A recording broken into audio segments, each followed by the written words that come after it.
बिस्मिल्लाहिर्रहमानिर्रहीम, अस्सलाम वालेकुम एवरीवन। उम्मीद है कि आप सब खैरियत से होंगे। आज की वीडियो का टॉपिक है मॉडर्निज्म। मॉडर्निज्म एक मूवमेंट है जो कि आई थी 20वीं सेंचुरी के अंदर। आज की इस वीडियो में हमने देखना है इसकी डेफिनेशन, ओरिजिन, फादर, एग्जाम्पल को कोशिश करेंगे कि मॉडर्निज्म को इंग्लिश लिटरेचर से मिला के पढ़ें। मॉडर्निज्म का क्या डिफरेंस है पोस्ट मॉडर्निज्म से और कौन कौन से मेजर कैरेक्टरिस्टिक्स हैं इस मूवमेंट के लिटरेचर के अंदर। इंग्लिश लिटरेचर के अंदर जो कैरेक्टरिस्टिक्स हैं वो आपको स्क्रीन पे नज़र आ रहे होंगे। सारे हम डिटेल में एग्जाम्पल के साथ डिस्कस करने वाले हैं। आज की इस वीडियो की तरफ जाने से पहले मैं आपको बता दूं कि www.bseln.com मेरी वेबसाइट है जहां पे आपको ये नोट्स मिल जाएंगे और आप इनको डाउनलोड कर सकते हैं। इसके अलावा यूट्यूब चैनल के ऊपर, इसी सेम चैनल के ऊपर मैंने एक प्लेलिस्ट बनाई है जिसमें तमाम लिटरेरी मूवमेंट्स की वीडियोस विद नोट्स मौजूद हैं। अगर आप उस प्लेलिस्ट को ओपन कर लें तो आपको तमाम वीडियोस इजीली मिल जाएंगे। अब चलते हैं अपने आज के टॉपिक की तरफ जिसमें हमने मॉडर्निज्म को डिस्कस करना है। मॉडर्निज्म बेसिकली लिटरेचर के अंदर ही नहीं आया बल्कि कल्चरल और आर्टिस्टिक मूवमेंट भी है और इंटेलेक्चुअल मूवमेंट भी है, क्योंकि ये 90s के टाइम पीरियड में, यानी कि जो 20s का टाइम पीरियड हो रहा है, लेट 19 और अर्ली 20 का टाइम पीरियड जो है उसके अंदर इंटेलेक्चुअल मूवमेंट भी है। आप याद रखें कि इससे पहले इंडस्ट्रियलाइजेशन, अर्बनाइजेशन मौजूद थी और वर्ल्ड वॉर 1 भी हो के चुकी थी। तो लोगों का माइंडसेट जो है वो बहुत ज़्यादा पॉलिटिकल, पैसा, मनी, लस्ट की तरफ चला गया था।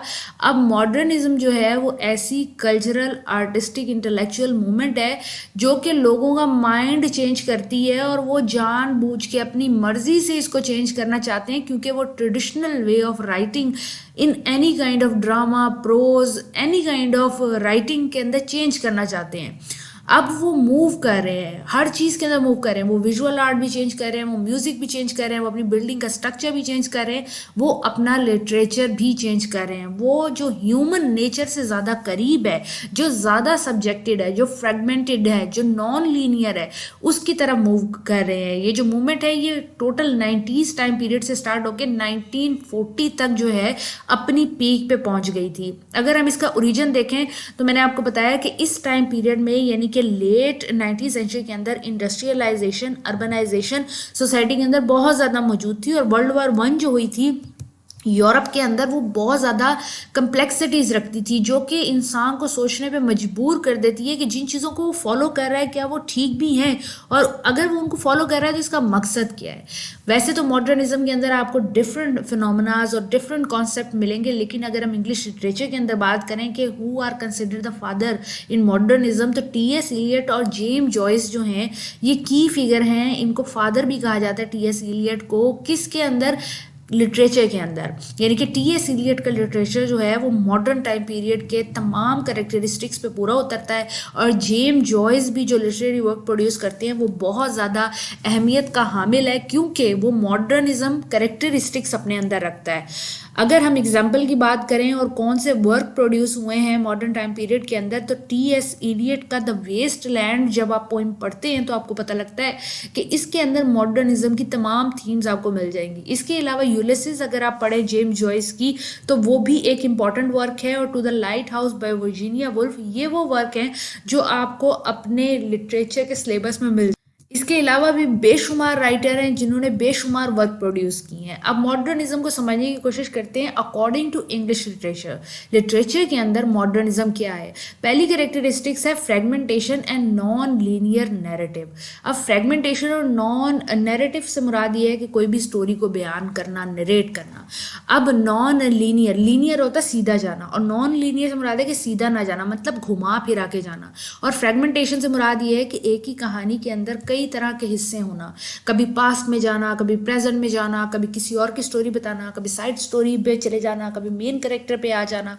यानी कि कोई भी क्रोनोलॉजिकल ऑर्डर को फॉलो ना किया जाए, यानी कि रैंडमली चीज़ों को स्ट्रक्चर दिया जाए। जैसे पहले तरतीब पे बहुत ज़्यादा फोकस किया जाता था, नरेशन के अंदर स्टोरी बताते हुए पैटर्न के ऊपर स्पेशल फोकस किया जाता था, प्लॉट लाइन के ऊपर फोकस किया जाता था। तो मॉडर्निज्म की एक कैरेक्टरिस्टिक्स थी सरियलिज्म, जिसके अंदर ड्रीम लाइक स्ट्रक्चर को फॉलो किया जाता था, ड्रीम्स के अकॉर्डिंग विजुअल आर्ट और लिटरेचर को प्रोड्यूस किया जा रहा था।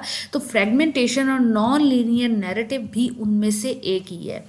जेम जॉयस की बात हो और स्ट्रीम ऑफ कॉन्शियसनेस की बात ना हो, ये मुमकिन ही नहीं है। ऐसे राइटर जो कि स्ट्रीम ऑफ कॉन्शियसनेस की टेक्निक इस्तेमाल करते थे कोई भी राइटिंग लिखने के लिए। स्ट्रीम ऑफ कॉन्शियसनेस की टेक्निक को हम उर्दू के अंदर कहते हैं, जैसे शायरी में आमद होती है ना, इसको स्ट्रीम ऑफ कॉन्शियसनेस कहते हैं। इसके अंदर जो राइटर है बेसिकली वो क्या करता है कि जो करेक्टर के माइंड में चल रहा होता है उसको बयान करता है, उसके कॉन्शियस फ्लो को बयान कर रहा होता है। वो बता रहा होता है कि जो हमारे करेक्टर्स हैं उनके दिमाग में कौन कौन सी थॉट्स चल। स्ट्रीम ऑफ कॉन्शियसनेस के अंदर राइटर इस तरीके से करेक्टर के बारे में लिख रहा होता है जैसे वो खुद एक करेक्टर हो, उसके एहसासात को महसूस करते हुए बकायदा उसके बारे में लिखे। यानी कि लिखने का भी एक तसलसल ऐसा हो कि लगे कि बिल्कुल ही फ्लो के अंदर लिख रहा है राइटर, और ऐसा लगे कि जैसे एक करेक्टर की थॉट है। इसको स्ट्रीम ऑफ कॉन्शियसनेस कहते हैं। इसके अलावा सिंबल और एलेगरी का यूज मॉडर्न टाइम पीरियड के अंदर ज़्यादा हो गया था। सिंबलिज्म जो है बेसिकली एक मूवमेंट भी रही है इंग्लिश लिटरेचर के अंदर और मॉडर्निस्ट लिटरेचर के अंदर, जिसमें सिंबल्स का यूज करते थे मीनिंग को कन्वे करने के लिए। इसके बाद एलेगोरिकल एलिमेंट्स आ गए, यानी कि पास्ट के एलिमेंट्स का रेफरेंस दे दे के प्रेजेंट टाइम पीरियड में लोगों को नसीहतें और मॉरल्स और मीनिंग को कन्वे किया गया, बजाय इसके कि सीधा स्ट्रेट फॉरवर्ड कह दिया जाए। वो घुमा फिरा के बातों को कहना पसंद कर रहे थे। एल्यूजन एंड इंटरटेक्सचुअलिटी। इल्यूजन का मतलब होता है कि जब हिस्टोरिकल इवेंट या कोई पास्ट का कल्चरल फिनोमेना का रेफरेंस दिया जाता है आज के लिटरेरी वर्क के अंदर जो बिल्कुल ठीक बैठे, तो उसको इल्यूजन कहते हैं। इंटरटेक्सचुअलिटी बेसिकली हम कहते हैं कि जब हम एक वर्क के अंदर डिफरेंट कल्चर्स के टेक्स्ट को यूज़ करते हैं ताकि डिफरेंट रीडर्स को अक्रॉस द बॉर्डर भी इंगेज करें। फॉर एग्जांपल हम ऐसा लिटरेचर प्रोड्यूस करते हैं जिसमें हम इंडिया की बात करते हैं तो इंडिया की थोड़ी सी हिंदी के लफ्ज़ भी इस्तेमाल कर लेते हैं, तो हम इंटरटेक्सचुअलिटी को दिखा रहे होते हैं। इसके बाद रिजेक्शन ऑफ रियलिज्म। मॉडर्निज्म से पहले रियलिज्म भी चल रहा था और रियलिज्म 19वीं सेंचुरी के अंदर बहुत ज़्यादा फेमस था। लोग जो हकीकत थी जैसी थी बिल्कुल वैसे बयान कर रहे थे फैक्ट्स और फिगर के साथ। लेकिन मॉडर्निज्म के अंदर इम्प्रूवमेंट आई। उन्होंने कहा कि नहीं, हम थोड़ा सा अब लिटरेचर के साथ एक्सपेरिमेंटेशन करना चाहते हैं और हम कोशिश करना चाहते हैं सब्जेक्टिव पॉइंट ऑफ व्यू। हम कोई भी ऑब्जेक्टिव पॉइंट ऑफ व्यू, जब आप रियलिज्म के बारे में लिखते हैं तो जाहिर बात है जो आपके नज़दीक ट्रुथ है, फैक्ट है, फिगर है, आप उसको लिखेंगे। लेकिन मॉडर्निज्म के अंदर सब्जेक्टिव एक्सपीरियंस पे फोकस किया। जब आप सब्जेक्टिव एक्सपीरियंस पे फोकस करते हैं तो आपके वर्क के अंदर या ऑथर्स के वर्क के अंदर सब्जेक्टिविटी मिलती है। सब्जेक्टिविटी इंडिविजुअलिज्म को जन्म देती है। मॉडर्निस्ट लिटरेचर राइटर जो थे या मॉडर्निस्ट अप्रोच राइटर जो थे उनका पर्सपेक्टिव था सब्जेक्टिव एक्सपीरियंस पे। सब्जेक्टिव से मुराद ये है कि राइटर की अपनी कोई मर्जी नहीं है, उसने जो चीज़ देखी है वो वैसी लिख दी है, वो उससे एग्री करे ना एग्री करे, गलत हो वो सच हो, राइटर का कोई ताल्लुक नहीं है। राइटर ने सब्जेक्टिव बात की है, ऑब्जेक्टिव ओपिनियन उसने अपने तक ही रखा है और हर इंसान जैसा है उसको वैसे ही दिखाने की कोशिश की है।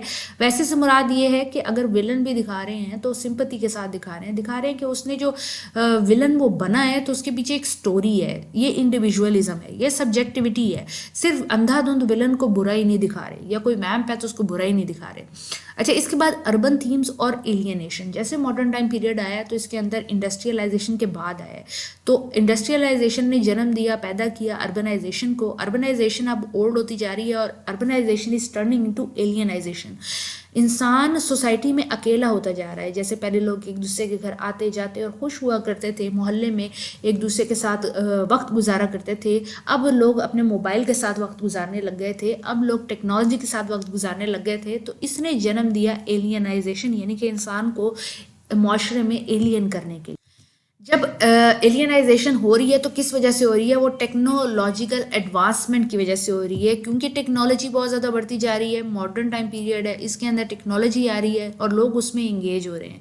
सोसाइटी जो है वो बेसिकली डिफरेंट हो रही है और इवॉल्व हो रही है। अच्छाई के लिए हो रही है, बुराई के लिए हो रही है, एक अलग डिबेट है, लेकिन इसने इंसान की जिन चीज़ों को पैदा किया उनको डिस्कस कर रहे हैं। इसके अलावा एक्सपेरिमेंटेशन और लैंग्वेज का टाइम पीरियड आ गया था। लैंग्वेज, आपको पता है इंग्लिश एज अ प्रोपेगेंडा फैली है, तो इंग्लिश जो है लैंग्वेज सब लर्न करने की कोशिश कर रहे हैं। हम खुद इंग्लिश लिटरेचर पढ़ रहे हैं, हमें अपनी लैंग्वेजेस के लिटरेचर पढ़ने चाहिए और उसको एडवांसमेंट करनी चाहिए।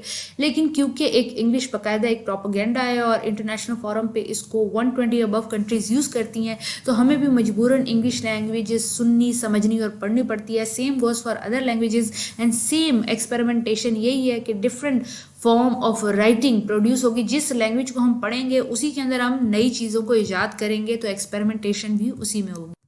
इसके बाद जो कल्चर है और सोशल क्रिटिक है, दोनों डेवलप हो रहे हैं। सोशल क्रिटिक से मुराद ये कि सोसाइटी के अंदर जो ऑलरेडी नॉर्म्स और वैल्यूज़ मौजूद है, इंस्टीट्यूशन चीज़ें वगैरह मौजूद है, उन पे सवाल किया जा रहा है और कल्चर को इवॉल्व किया जा रहा है। इसके अलावा मल्टीपल पर्सपेक्टिव, अब बहुत सारे लोगों के पॉइंट ऑफ व्यू बहुत ज़्यादा इंपॉर्टेंट हो गए हैं। पहले एक दो लोग हुआ करते थे जो इंपॉर्टेंट होते थे, जिनकी बात इंपॉर्टेंट होती है, लेकिन अब आपको बहुत ज़्यादा लोग मिल जाएंगे जो सेम डिग्रीज और सेम क्वालिफिकेशंस के साथ फिर रहे होंगे और वो सेम वर्क को रीड करके मल्टीपल पर्सपेक्टिव देंगे। इसके अलावा एक्सटेंशलिस्ट थीम भी आपको मॉडर्निज्म के अंदर मिलती है। एक्सटेंशलिज्म की थीम्स के अंदर आता है कि इंसान क्यों पैदा हुआ, नेचर क्या है, उसकी एग्जिस्टेंस क्या है, इंसान का सोसाइटी और यूनिवर्स के साथ क्या रिलेशन है। इसकी बिल्कुल एक सेपरेट वीडियो मैंने अपलोड की हुई है जिसके अंदर मैंने इसको टोटली डिस्कस किया हुआ है। अब मॉडर्निज्म और पोस्ट मॉडर्निज्म का ज़रा फ़र्क देखिए। मॉडर्निज्म और पोस्ट मॉडर्निज्म के अंदर तकरीबन चीज़ें सेम है, लेकिन मॉडर्निज्म पहले आया है और मॉडर्निज्म के बाद पोस्ट मॉडर्निज्म आया है। मॉडर्निज्म का जो टास्क था वो था ओल्ड चीज़ों को तोड़ना, ओल्ड चीज़ों को चेंज करना और नई चीज़ें लेके आना। और पोस्ट मॉडर्निज्म के अंदर सेल्फ अवेयरनेस, इंटरटेक्चुअलिटी और इसके अलावा उन्होंने ट्रूथ फाइंड करने की कोशिश की है। अगर मॉडर्निज्म को हम लिटरेचर में देखें तो 20th सेंचुरी के टाइम पीरियड के अंदर राइटर्स ने जो वर्क प्रोड्यूस किया है जो मॉडर्निस्ट थीम अपने अंदर रखता है, such as Virginia Woolf, D.H. Lawrence, Ezra Pound, इन लोगों ने जो वर्क प्रोड्यूस किया है वो मॉडर्निस्ट थीम के ऊपर किया है। मॉडर्निज्म के अंदर हम ये फाइंड करने की कोशिश करते हैं कि भाई इंसान जो है वो किस तरीके से ओल्ड चीज़ों से अपना नाता तोड़ के नई चीज़ों की तरफ आ सकता है, यानी कि इसके अंदर स्केप्टिसिज्म भी आता है। लेकिन पोस्ट मॉडर्निज्म के अंदर राइजिंग ऑफ क्वेश्चंस आता है जिसके अंदर हम स्पेक्टिसिज्म को अरूज पे जाते हुए देखते हैं, नैरेटिव्स को चेंज होते देखते हैं, रिलेटिविटी को फोकस करते हुए देखते हैं। मॉडर्निज्म के अंदर भी इंसान की एडवांसमेंट है और पोस्ट मॉडर्निज्म के अंदर इंसान की एडवांसमेंट है अब्सर्डिटी के साथ। मॉडर्निज्म अगर अमेरिकन लिटरेचर के अंदर देखें तो अर्निस्ट हेमिंगवे जो वर्क प्रोड्यूस कर रहे हैं और इसके अलावा स्कॉट फिट्जर जो अपना वर्क प्रोड्यूस कर रहे हैं, ये अमेरिकन राइटर्स जो अपना वर्क प्रोड्यूस कर रहे हैं 20th सेंचुरी के अंदर, वो अमेरिकन लिटरेचर के अंदर आता है। लिटरेरी थ्योरी अगर देखें तो मॉडर्न टाइम पीरियड के अंदर जितनी भी literary theory as a literature, as a different language use हो रही हैं, वो तमाम की तमाम लिटरेरी थ्योरी के अंदर आती हैं जो कि मल्टीपल हैं और आपको मेरे चैनल के ऊपर मिल जाएंगे। मॉडर्निज्म एज अ मूवमेंट मैं आपको अभी ऊपर डिस्कस करके आ चुकी हूँ और modernism and post modernism in literary theory को भी अगर हम देखें तो इन टाइम पीरियड के अंदर जो मूवमेंट्स चली हैं, जो अप्रोचेज आई हैं, जो हाइपोथेसिस आई हैं, किस लिए आई हैं, ताकि वो मीनिंग फाइंड कर सकें, लैंग्वेज के अंदर जो मल्टीपल पर्सपेक्टिव है उनको देख सकें, रियलिटी को फाइंड कर सकें, इंसान की नेचर से और क्लोज हो चुके हैं, उन चीज़ों को डिस्कस किया है। उम्मीद है कि मॉडर्निज्म आपको समझ आ गया होगा।